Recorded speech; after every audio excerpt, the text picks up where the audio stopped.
This woman swallowed all the water and food before her death. She wanted to escape from her family by faking her death for 3 days. Her 2 ex-husbands and a pair of children were her only remaining relatives. There was no expression of grief on their faces. And for this day to come, the fake corpse Ala had been planning for a long time. After this funeral was over, she would reinvent herself and live again for herself. Time went back a few months. At that time, Ala was still a millionaire. She accidentally took a fancy to this designer scarf. She was deeply attracted by its inimitable beauty at first glance, but the price of nearly $20,000 surprised her greatly. Although Ala liked it very much, she had to turn around and leave. However, after getting off work and returning home, she still had to work part-time as a tutor. The money she earned had to support 4 people at the same time. After finishing tutoring, she had to continue cooking for everyone. The children would ask her for money at this point every day, but after getting the money, they turned around and left. They couldn't understand their mother's hard work at all. In this way, the burden of life pressed on her shoulders. The slightly lost Ala took a biscuit to taste. Just then, she was startled by the doorbell and choked. The biscuit stuck in her throat, making it difficult for her to breathe,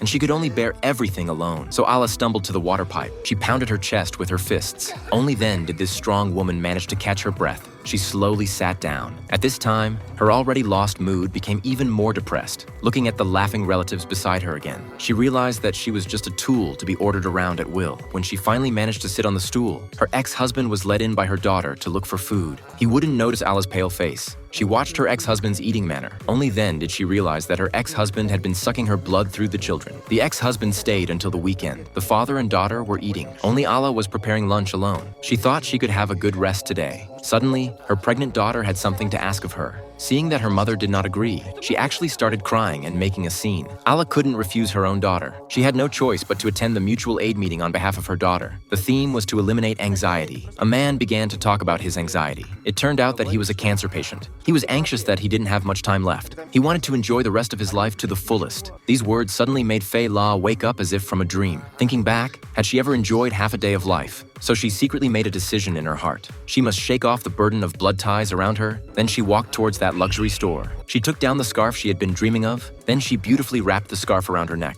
Although the price was a bit expensive, Ala still bought it without hesitation. She wanted to pay for her hobbies with the money she earned. Afterwards, she rented a room for her son and warned him to live independently. After returning home, she emptied all the food one by one, forcing her daughter to learn to cook. After arranging these things, only then could she confidently announce her bad news.